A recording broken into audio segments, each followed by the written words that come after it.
Muy buenas, bienvenidos a mi canal. Yo soy Rocío y vamos a leer un temita de diferencias individuales. Es el tema 4, método de investigación en el estudio de las diferencias individuales. ¿Vale? Vamos a coger el color celeste y leemos. Nos dice tema 4, método de investigación en el estudio de las diferencias individuales. Introducción. Nos habla de qué es el método y qué es el método científico. Bueno, el método es un modo ordenado y continuo de proceder que representa, la acción encaminada a analizar y resolver un conjunto de problemas relativos a nuestra experiencia, ¿no? Desde el método científico es el saber científico. El conocimiento constituye la horna necesaria para la elaboración de ese constructo abstracto y complejo denominado ciencia. ¿Y qué es la ciencia? Pues la ciencia es un conjunto organizado de conocimientos que han sido adquiridos utilizando un método científico. ¿Vale? Nos dice Bermúdez que lo que se pretende en toda actividad científica es alcanzar un conocimiento sobre las relaciones funcionales existentes entre los fenómenos de interés, ¿no? Entonces, este objetivo se puede lograr siguiendo una serie de procedimientos que constituyen lo que de una forma u otra se llama método, ¿vale? En definitiva, el saber científico, a diferencia del conocimiento científico, presenta un control riguroso y un carácter sistemático e empírico, ¿vale? Y aquí tenemos los objetivos en este super cuadrito, que están geniales. Y bueno, nos vamos a los contenidos. Y aquí el punto 1 no entra, pero el 4.1 sí entra, que es el cubo de datos de Cattell, ¿vale?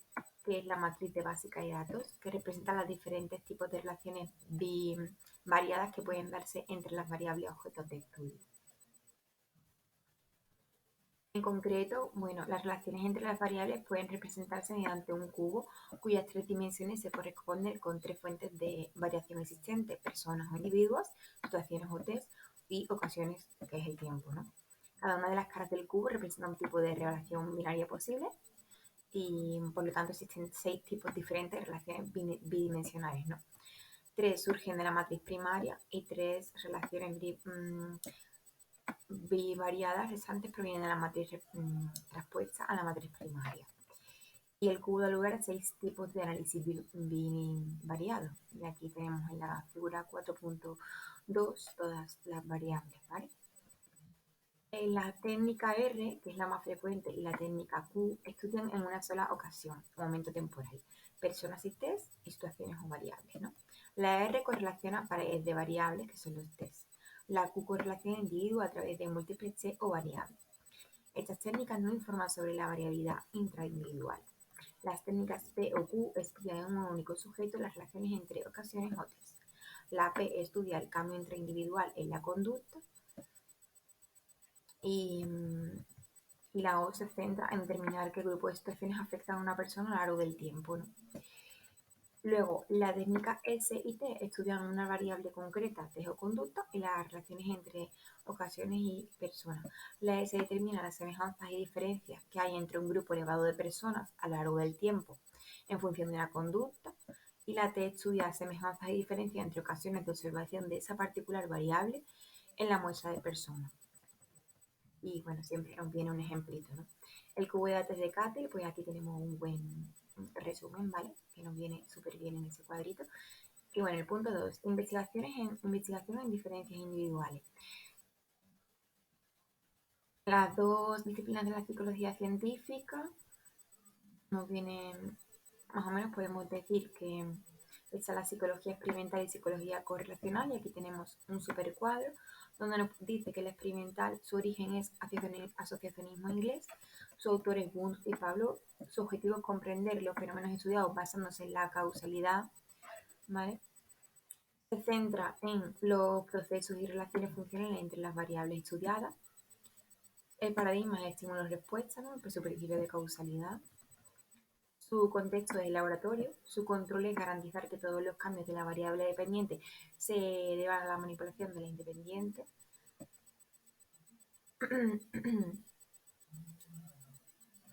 Reducir la varianza de error formando grupos experimentales que sean homogéneos en las variables organísmicas. Y bueno, como aleatorización, ¿vale? No tiene en cuenta las variables extrañas. Y tiene un estadístico de análisis uni o bivariados, ¿vale? Y luego tenemos el cuadrito de la correlacional, de Galton y Sperman se basa en el principio de correlación. Su objetivo es la conducta de los individuos. El paradigma es respuesta-respuesta, contextos naturales, variables endógenas, sexo, edad, color de ojos, ¿vale? Técnicas multivariadas o análisis de datos, varianza entre individuos, por ejemplo. En la metodología son estadios descriptivos relativos a las interdependencias existentes entre las variables consideradas, y solo mediante el paradigma correlacional se puede conocer el alcance y las características de las diferencias individuales existentes en una variable psicológica dada, ¿vale? En todo caso, la psicología de las diferencias individuales no debe identificarse en última instancia ni con las estrategias correlacionales ni con las experimentales. Es más, el proceso de investigación en materia de diferencias individuales ya no se circunscribe exclusivamente a las denominadas técnicas correlacionales, a las que la psicología diferencial de corte clásico parece haber estado abonada la metodología en materia de diferencias individuales, que abarca otras alternativas posibles con un grado creciente de aproximación a la esfera de la explicación, entendida desde abajo una óptica amplia e inflexible. Y bueno, aquí tenemos un poquito un cuadrito que nos viene muy bien explicado lo que es los antecedentes, su origen, que estudia, tal, la perspectiva, el control, y está muy bien. El 2.2 no entra, ¿vale? El 2.3 tampoco entra, así que directamente nos vamos al 3, ¿vale? Que sería diseños de investigación en el estudio de diferencias individuales. Y nos hablan de las técnicas estadístico-analíticas.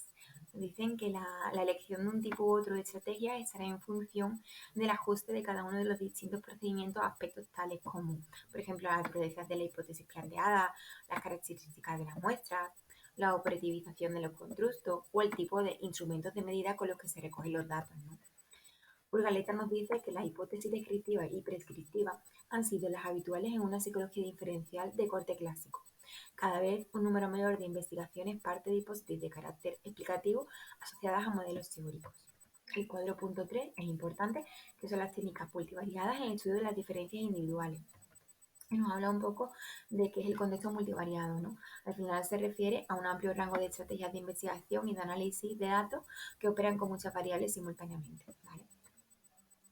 Aquí podemos ver, ¿vale? Tenemos técnicas de interdependencia y de dependencia. Aquí podemos ver que la interdependencia pues, estudia la covariación entre múltiples variables, posibilitan describir, clasificar y hallar estructuras latentes, y que los datos observados pues, se reducen a una serie de dimensiones con el fin de obtener una estructura que facilite describir los fenómenos estudiados. Y bueno, esos análisis también proporcionan la base que posteriormente, ¿no?, se hacen análisis de relaciones de dependencia. Y bueno, nos vamos a la técnica de dependencia, que estudian una serie de variables independientes para predecir y explicar una o más variables dependientes. Permiten valorar el grado de relación que hay entre las variables dependientes e independientes. Y bueno, se intenta conocer cómo funciona la relación entre las variables independientes y dependientes. La variable dependiente es la variable criterio y la variable independiente es la variable predictor. Tenemos los tipos de variables, las variables métricas y las variables no métricas. Las métricas son cuantitativas y las no métricas cualitativas. Las métricas miden la cantidad o magnitud, ¿no?, y permite comparar en una escala graduada de unidades la puntuación de cada sujeto, la altura, el peso, el tiempo de reacción, etc. Las no métricas pues designan una cualidad, atributo o fenómeno a estudiar, pero no permiten una cuantificación. Se puede identificar a una persona como hombre o mujer, pero no se puede medir el grado de hombre que es una persona, ¿vale? Ese tipo de mediciones. Aquí la figura 4.3 podéis ver el extremidad que hay, que está muy bien. Y bueno, pues en resumen, la elección de un análisis multivariante concreto estará condicionada por el método seguido de dependencia contra la interdependencia, por la escala de medida de cada variable, métrica o no métrica, por el número de variables a estudiar y por el objeto de estudio propuesto, ¿vale? Las estrategias de investigación pueden ser descriptiva, correlacional o manipulativa. Y podemos ver el grado de manipulabilidad o en los estudios vinculados a la variable tiempo, ¿no? Al final, el manipulabilidad nos dice que son diseños correlacionales y experimentales, técnicas ex post facto, y bueno, al fin es la descripción y la organización. Y los otros estudios vinculados a la variable tiempo sería la importancia de los momentos, ¿no?, de los momentos temporales de la recogida de datos, los diseños transversales y longitudinales, y el fin sería el análisis de hipótesis causales relativas a la variación individual, ¿no? Aquí de nuevo tenemos un esquemita que nos viene súper bien, ¿vale? Está genial para estudiar, para repasar. El 3.1 es la manipulabilidad de los diseños y nos habla de los diseños ex post facto, ¿vale? Dice Kellinger que la investigación de ex post facto es una búsqueda sistémica empírica, en la cual el científico no tiene control directo sobre las variables independientes, ¿vale? Bueno, las características al final nos las leemos un poco. Al final se puede estudiar si los individuos que tienen los ojos oscuros, marrones o negros, por ejemplo, son más sensibles al alcohol que los que tienen los ojos claros, azules, verdes o grises, ¿no? Sin embargo, no se puede modificar el color heredado de los ojos para formar grupos. A esto nos referimos, ¿no? Es decir, que se concibe la variable dependiente como un constructo descriptivo que debe explicarse y como variable independiente aquella que tiene un valor explicativo, ¿vale? Este esquema es tan genial, yo me lo copiaré para luego repasar. Las variables independientes pues puede ser el sexo, la edad, la inteligencia, la personalidad, ¿no? Los objetos de estudio, pues las diferencias existentes en el rasgo de introversión en función del sexo, las diferencias que hay en una determinada capacidad intelectual en función de grupos de edad, ¿no? Y bueno, los métodos comparativos pueden ser los diseños correlacionales, que engloban aquellos que están destinados a explorar y estructurar un campo de observación, ¿vale? Y los objetivos descriptivos. Al final, un buen estudio descriptivo facilita luego el enunciado de hipótesis empíricas más elaboradas en función de las relaciones detectadas, ¿no? Luego tenemos análisis de relaciones. Bien.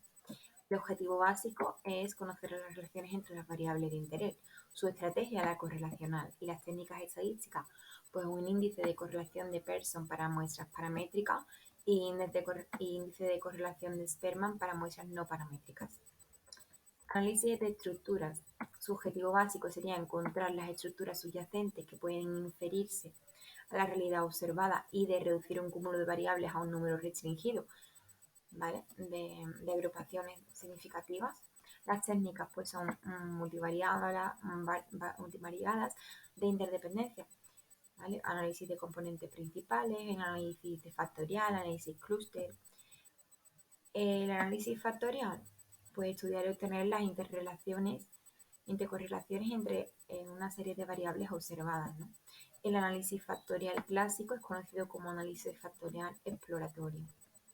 Y el análisis factorial confirmatorio al final nos dice que mientras el análisis factorial exploratorio es muy útil en la elaboración de hipótesis relativas a la organización del mundo que se observa, que en este caso es la fase inductiva del proceso de investigación, el análisis factorial confirmatorio, que es la fase deductiva, pretende abordar la evaluación y el correcto ajuste de modelos teóricos elaborados previamente a los resultados obtenidos. Bien. El cuadro 4.5, análisis factorial. Este sería una técnica multivariable de interdependencia que estudia las interrelaciones entre un elevado número de variables observadas. Pueden ser manifiestas, iniciales o patentes, ¿no? Su objetivo es extraer la información que se oculta en estas variables, ¿no? Obteniendo un conjunto más pequeño de variables latentes denominadas factores. Su creador es Spearman y bueno, es la técnica más representativa de la psicología de las diferencias individuales, ¿vale? Tenemos la fase de análisis factorial, que sería, bueno, un poco seleccionar las variables a factorizar según el estudio, calcular la matriz de correlaciones, echar la matriz factorial básica y rotar la solución factorial, ¿no? Luego tenemos, obviamente, unas controversias, ¿vale? De estos dos autores. Y bueno, pues os lo leéis, ¿vale? Prácticamente los objetivos predictivos es que al final la elección de un tipo de análisis u otro estará en función de la naturaleza de las variables y del número de variables predictivas y de criterios, ¿no? Al final, en concreto, el análisis de regresión simple permite predecir un criterio de variable dependiente a partir del control estadístico, que no manipulativo, de una variable predictiva, ¿vale? Los coeficientes de regresión pues deben ser entendidos o interpretados, ya que estos coeficientes representan valores de cambio y no valores causales. Los objetivos explicativos, pues nos dice que los diseños correlacionales causales o explicativos, ¿no?, emplean diversos procedimientos que permiten establecer ciertas inferencias causales. Y existen 4 criterios para realizar afirmaciones causales.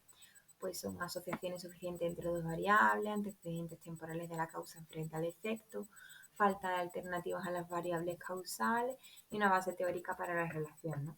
Las ventajas al final pues son que permiten trabajar con variables latentes, indicadores externos con los que se trabaja y concluir acerca del ajuste de los datos de un modelo estadístico a un modelo teórico a priori. Los diseños propiamente comparativos nos dicen que los planes experimentales no están fundamentalmente en la estimación de covariaciones, sino en el análisis comparativo de los valores medios, ¿vale? Importando un poco, pues, que al final, por ejemplo, se pueden formar tres grupos según su grado de neuroticismo, alto, medio o bajo, y después compararlos en el grado de rendimiento ante un test de inteligencia, la variable dependiente, ¿no? El 3.12 son los diseños cuasi experimentales que pretenden analizar la interacción existente entre las fuentes de variación individual significativas y determinadas situaciones, ¿vale? El 3.2 nos habla de la temporalidad de los diseños, por ejemplo, los momentos temporales de recogida de datos, ¿no? Su objetivo genérico, por ejemplo, un nivel de inteligencia general, el grado de introversión, la edad cronológica, ¿no? Que es la fecha de nacimiento de un individuo, o la variable de selección, ¿no? Y bueno, la variable edad podemos decir que proporciona un mayor juego metodológico que el resto de variables de selección, porque además de permitir realizar comparaciones intergrupales en función de la edad, posibilita estudiar el cambio que se produce a lo largo del tiempo, ¿vale? Aquí tenemos un cuadro que está súper bien, que es la tabla 4.2 de los diseños transversales y longitudinales, ¿vale? De nuevo aquí nos hace otro, de nuevo, ¿vale? Nos lo leemos con sus limitaciones, las modificaciones del diseño y ya prácticamente hemos terminado este tema. Así que espero que os haya servido para introduciros en el tema, para repasar y haceros siempre muchísimo resumen que os ayuda muchísimo y muchísimos esquemas, ¿vale? Y sobre todo muchos test. Bueno, pues mucha suerte en los exámenes y nos vemos en el siguiente tema. Un saludo.